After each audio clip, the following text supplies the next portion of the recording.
محمد بن سیرین نے حضرت ابو ہریرہ رضی اللہ تعالیٰ عنہ سے انہوں نے نبی صلی اللہ علیہ وسلم سے روایت کی، آپ نے فرمایا صرف 3 بچوں کے سوا پنگوڑے میں کسی نے بات نہیں کی، حضرت عیسیٰ بن مریم علیہ السلام اور جریج کی گواہی دینے والے نے۔ جریج ایک عبادت گزار آدمی تھا، انہوں نے نکیلی چھت والی ایک عبادت گاہ بنا لی۔ وہ اس کے اندر تھے کہ ان کی والدہ آئی، وہ نماز پڑھ رہے تھے تو اس نے پکار کر کہا جریج۔ انہوں نے کہا میرے رب، ایک طرف میری ماں ہے اور دوسری طرف میری نماز ہے۔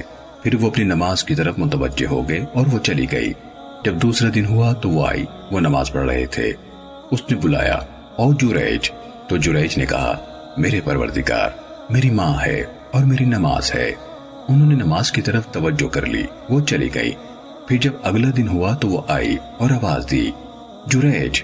انہوں نے کہا میرے پروردگار، میری ماں ہے اور میری نماز ہے۔ پھر وہ اپنی نماز پہ لگ گئے تو اس نے کہا اے اللہ، بدکار عورتوں کا منہ دیکھنے سے پہلے اسے موت نہ دینا۔ بنی اسرائیل آپس میں جریج اور ان کی عبادت گزاری کا چرچا کرنے لگے۔ وہاں ایک بدکار عورت تھی جس کے حسن کی مثال دی جاتی تھی۔ وہ کہنے لگے اگر تم چاہو تو میں تمہاری خاطر اسے فتنے میں ڈال سکتی ہوں۔ کہا تو اس عورت نے اپنے آپ کو اس کے سامنے پیش کیا، لیکن وہ اس کی طرف متوجہ نہ ہوئے۔ وہ ایک چرواہے کے پاس گئی جو دھوپ اور بارش میں ان کی عبادت گاہ کی پناہ لیا کرتا تھا۔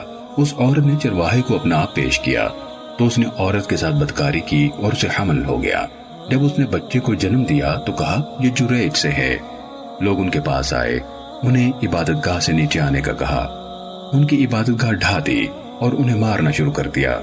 انہوں نے کہا تم لوگوں کو کیا ہوا ہے؟ لوگوں نے کہا تم نے اس بدکار عورت سے زنا کیا ہے اور اس نے تمہارے بچے کو جنم دیا ہے۔ انہوں نے کہا بچہ کہاں ہے؟ وہ اسے لے آئے۔ انہوں نے کہا کہ مجھے نماز پڑھ لینے دو۔ انہوں نے نماز پڑھی۔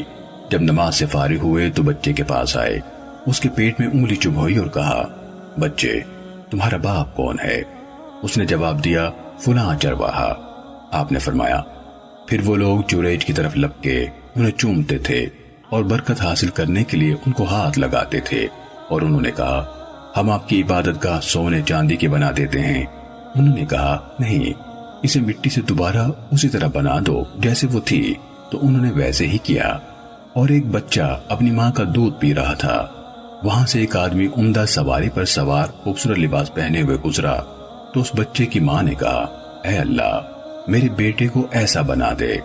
بچے نے پستان یعنی دودھ چھوڑا، اس آدمی کی طرف رخ کیا، اسے دیکھا اور کہا اے اللہ، مجھے اس جیسا نہ بنانا۔ پھر اپنے پستان یعنی دودھ کا رخ کیا اور دودھ پینے میں لگ گیا۔ ابو ہریرہ رضی اللہ تعالیٰ عنہ نے کہا جیسے میں اب بھی رسول اللہ صلی اللہ علیہ وسلم کو دیکھ رہا ہوں کہ آپ صلی اللہ علیہ وسلم اپنی شہادت کی انگلی اپنے منہ میں ڈال کر اس کو چوستے ہوئے اس بچے کا دودھ پینا بیان کر رہے ہیں۔ آپ نے فرمایا پھر لوگ ایک لونڈی کو لے کر گزرے، وہ اسے مار رہے تھے اور کہہ رہے تھے تو نے زنا کیا، تو نے چوری کی، اور وہ کہہ رہی تھی مجھے اللہ کافی ہے، وہ بہترین کارساز ہے۔ اس بچے کی ماں کہنے لگی اے اللہ، میرے بیٹے کو اس کی طرح نہ بنانا۔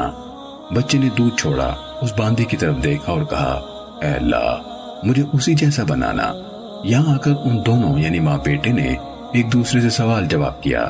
وہ کہنے لگے میرا سر مڑے۔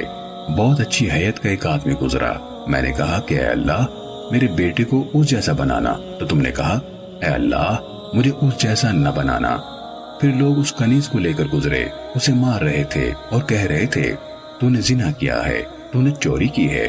میں نے کہا کہ اے اللہ، میرے بیٹے کو اس جیسا نہ بنانا، تو تم نے یہ کہہ دیا کہ اے اللہ، مجھے اس جیسا ہی بنانا۔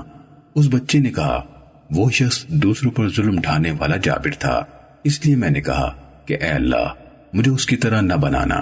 اور یہ عورت جسے لوگ کہہ رہے تھے کہ تو نے زنا کیا، حالانکہ اس نے زنا نہیں کیا تھا، اور تو نے چوری کی، حالانکہ اس نے چوری نہیں کی تھی، اس لیے میں نے کہا کہ اے اللہ، مجھے اس کی طرح پاک باز بنانا۔ صحیح مسلم حدیث نمبر 6509۔